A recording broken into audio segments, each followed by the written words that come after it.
ঘড়ির কাঁটায় বাজছে এখন 12টা 46 রাত্রির। আর আমি বসে আছি এতগুলো উল নিয়ে, কালারফুল উল বুনছি একটা বুটুর জন্য মাফলার। মেয়ের জন্য একটা মাফলার বুনছি, সেটাই শেয়ার করি ভাবলাম তোমাদের সাথে। হঠাৎ করেই মাথায় আসে যে চলো বুটুর জন্য একটা মাফলার বুনবো। আসলে মাফলার বোনার কথাটা মাথায় এসেছে তার কারণ বুটু বাবার মাফলারটা নিয়ে ভীষণ টানাটানি করে, বাবাকে মাথায় দিতে দেয় না। ও দাদুর মাফলারটা সবসময় নিয়ে নেয়, তো সেই কারণেই ভেবেছিলাম একটা মাফলার ওর জন্য বুনবো। আর এই মুহূর্তে প্রচণ্ড রকমের ভাইরাল হচ্ছে মিকাসা মাফলার, যেটা কুরুশে বোনা হয়। কিন্তু আমি ভাবছিলাম প্রথমে ওই মাফলারই বুনবো, কিন্তু তারপর ডিসাইড করলাম যে না, ওই মাফলার বুনবো না, ওর জন্য আমি কাঁটাতে একটা মাফলার বুনবো। এইভাবে মাফলারটা বুনলে ভীষণ মোটা হয় আর শীতকালে ভীষণ ভালো কাজে দেবে। আর একটা কালারফুল মাফলার বুনবো, ওই কারণে পুরো রেনবো কালারের একটা মাফলার বুটুর জন্য আমি বুনবো। ভীষণ কালারফুল আর দেখতেও ভীষণ ভালো লাগবে মাফলারটা পুরো কমপ্লিট হয়ে গেলে। ভাবলাম যখন মাফলারটা আমি বুনছি তখন তোমাদের সাথে এটার একটা টিউটোরিয়ালও আমি শেয়ার করি, তাহলে যদি তোমাদের মনে হয় বুনবে তাহলে এটা দেখে বুনতে পারবে। আর এইভাবে মাফলারটা বুনলে ভীষণ মোটা হয় যেহেতু, তো ভীষণ ভালো হবে বাচ্চাদের জন্য। শুধু বাচ্চাদের জন্য না, বড়োদের জন্যও বুনতে পারো অ্যাজ ইট ইজ। সেরকম বাচ্চাদের লেন্থটা একটু কম হবে আর বড়োদের জন্য বানালে লেন্থটা আরেকটু বেশি হবে, বাস এইটুকুনি ডিফারেন্স। চলো তাহলে সবার আগে টিউটোরিয়ালটা শেয়ার করি তোমাদের সাথে। প্রথম ঘরটাকে অ্যাজ ইট ইজ তুলে নিতে হবে, প্রথম ঘরটা বোনার কোনো দরকার নেই। তারপরের ঘর থেকে বুনতে হবে একটা সোজা এবং একটা উল্টো।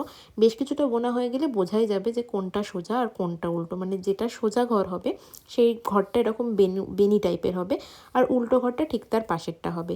সুতোটাকে বারবার ঘুরিয়ে নিতে হবে।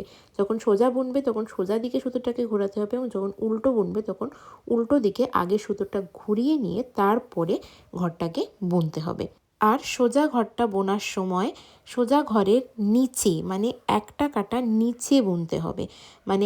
মানে যেটা দিয়েই তোলা হয় সেটাতে না দিয়ে তার নিচে একটা গর্ত দেখা যাবে কিছুটা বোনা হয়ে গেলে, সেইখানে বুনতে হবে। এই যে দেখো আমি ঢোকাচ্ছি যে ঘরটা একটা নিচে বুনছি।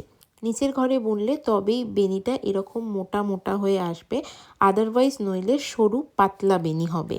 আমি এখানে টোটাল 40টা ঘর নিয়ে এটা বুনছি। তোমরা চাইলে আরও বেশি নিয়েও বুনতে পারো, তাহলে ওটা চওড়ায় আরেকটু বেশি হবে। আমি যেহেতু আমার মেয়ের জন্য বুনছি তাই খুব একটা বেশি চওড়ায় বড় করিনি, ছোটোই করেছি যেটা ওর নিতে সুবিধা হবে আর কি। বড়দের জন্য বুনলে সেইভাবে বড়দের হিসাব মতো মাপ নিয়ে করতে হবে। খুবই ইজি, জাস্ট একটা সোজা স্টিচ দিতে হবে আর একটা উল্টো স্টিচ দিতে হবে। আর সোজা স্টিচ দেওয়ার সময় সুতোটাকে ঘুরিয়ে নিতে হবে এবং উল্টো স্টিচ দেওয়ার সময় সুতোটাকে উল্টে নিতে হবে, মানে যেদিকে তুমি ঘরটা বুনবে ঠিক সেই দিকে সুতোটাকে আগে ঘুরিয়ে নিতে হবে।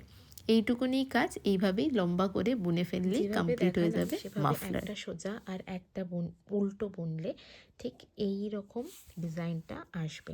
এই ডিজাইনটা কিন্তু ভীষণ সুন্দর, আর এটা কাঁটাতেই আসে। আমি প্রথমে ভেবেছিলাম কুরুশে বুনবো, এখন যেহেতু এই মিকাসা মাফলারগুলো ভীষণ ট্রেন্ডিংয়ে দেখেছিলাম, তারপর ভাবলাম না, আমি কাঁটাতে বুনি, কেননা এইভাবে এই ডিজাইনটা না ভীষণ মোটা হয় এবং দু সাইডটা একই রকম হয়। যে পিছন দিকটা দেখছো এইরকম, আর সামনের দিকটাও ঠিক এইরকমই হবে।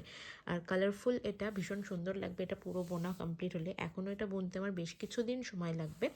এটা পুরো বোনা হয়ে গেলে তারপরে তোমাদের সেই ক্লিপটাও আমি শেয়ার করব তোমাদের সাথে।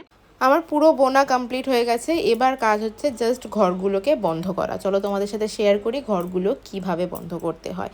সবার প্রথমে দুটো ঘর মানে বুনে নিতে হবে, একটা দুটো। এই যে আমার একটা ঘর বোনা আছে, আমি বেশ কিছুটা বন্ধ করে ফেলেছি ঘর। এবার তোমাদের দেখাই কিভাবে বুনবে। এইভাবে সুতোটাকে ঘুরিয়ে অ্যাজ ইট ইজ যেরমভাবে করা হচ্ছিল আর কি, সেইভাবেই প্রথমে ঘরটা বুনে নিতে হবে। এই যে একটা ঘর বোনা হয়ে গেলে তারপরে আগের ঘরটার থেকে নিয়ে পিছনের ঘরটাকে বন্ধ করে দিতে হবে। এই যে আমি একটা ঘর বুনে ফেললাম, এবার দেখো কি করব।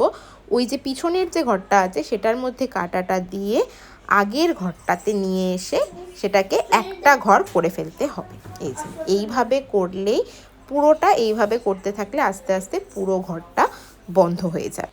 পুরো ঘর আমার বন্ধ করা কমপ্লিট হয়ে গেছে। সব শেষে এই একটা ঘর থাকবে, তখন সুতোটাকে কেটে ফেলতে হবে।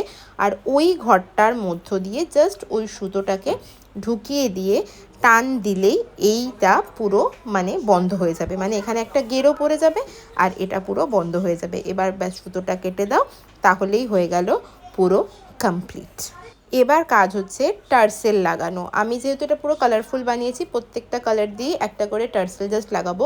কুরুশ দিয়ে এরকমভাবে সুতোটাকে আগে বার করে নিতে হবে, তারপরে এইভাবে জাস্ট ওর ভিতর দিয়ে সুতোটা ঢুকিয়ে দিয়ে একটা গেরো দিয়ে দিতে হবে, আর তারপরে সমান করে একদম সবকটা উল কেটে ফেলতে হবে, তাহলেই টার্সেলও হয়ে গেল কমপ্লিট।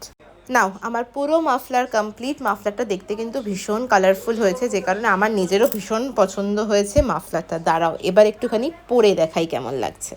মাফলারটা বানিয়েছিলাম মেয়ের জন্য, কিন্তু বানাতে গিয়ে ভাবলাম একটু বড় সাইজেরই বানাই, যাতে আমিও ইউজ করতে পারি আর বুটু বড় হয়ে যাওয়ার পরও ইউজ করতে পারি। এই যে হলো ফাইনাল লুক। আই থিঙ্ক মাফলারটা সত্যি ভীষণ ভালো লাগছে, আর কালারফুলের জন্য আরও বেশি ভালো লাগছে। তোমরাও ট্রাই করো এবং দেখো কেমন হয়।